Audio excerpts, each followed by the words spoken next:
जय श्री राम, जय सीताराम, सभी देवी देवताओं की जय हो।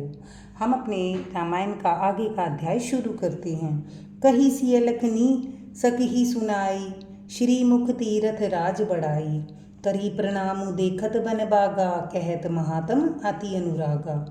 उन्होंने अपने श्रीमुख से श्री सीता जी, लक्ष्मण जी और सखा गुहू को तीर्थराज की महिमा कहकर सुनाई। तदंतर प्रणाम करके वन और बगीचों को देखते हुए वे बड़े प्रेम से महामंत्य कहते हुए, एही विधि आई बिलो की बेनी, सुमिरत सकल सुमंगल देनी।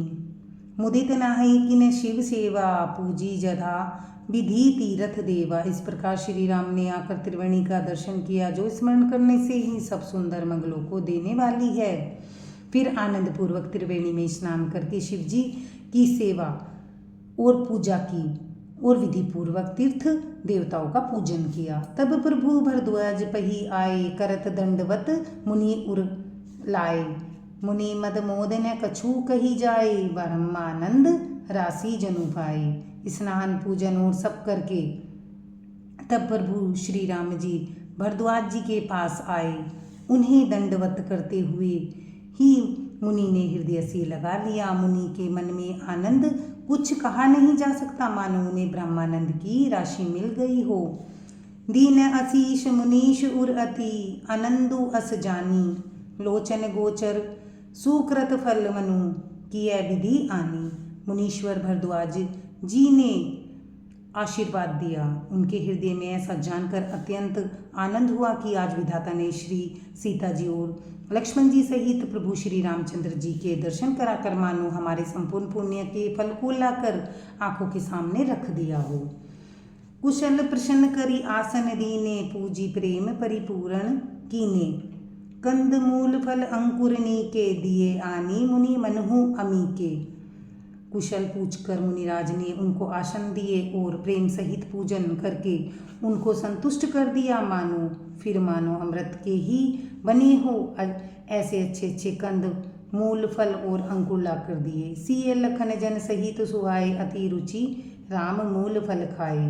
भय विगत श्रम रामु सुखारे, भरद्वाज मृदु वचन उचारे। श्री सीता जी, लक्ष्मण जी और सेवक गुहू सहित श्री रामचंद्र जी ने उन सुंदर मूल फलों को बड़ी रुचि के साथ खाया। थकावट दूर होने से श्री रामचंद्र जी सुखी हो गए। तब भरद्वाज जी ने उनसे कोमल वचन कहे, आजू सुफल तपु तीरथ त्यागू।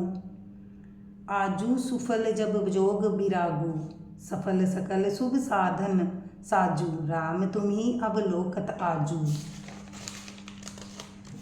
हे राम, आपका दर्शन करते ही मेरा तप, तीर्थ सेवन और त्याग सफल हो गया। आज मेरा जप योग और वैराग्य सफल हो गया। आज मेरे संपूर्ण शुभ साधनों का समुदाय भी सफल हो गया।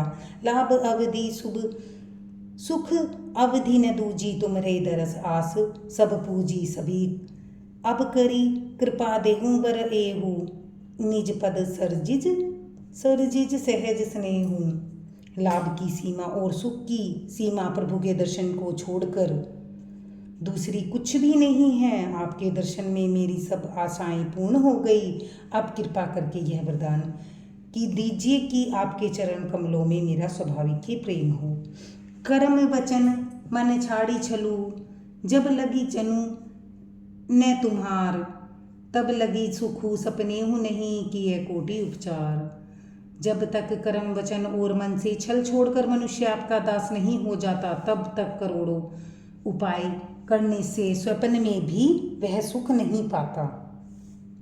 सुनी मुनि वचन राम संकुचाने, भाव भक्ति आनंद अघाने। तब रघुबर मुनि सूजसु सुहावा, कोटि भांति कही सभी सुनावा। मुनि के वचन सुनकर उनकी भाव भक्ति के कारण आनंद से तृप्त हुए भगवान श्री रामचंद्र जी की लीला की दृष्टि से संकुच आ गई। तब अपनी ऐश्वर्य छिपाते हुए श्री रामचंद्र जी ने भरद्वाज मुनि का सुंदर सुयस करोड़ों अनेकों प्रकार से कहकर सबको सुनाया। धन्यवाद। लाइक करें, सब्सक्राइब करें।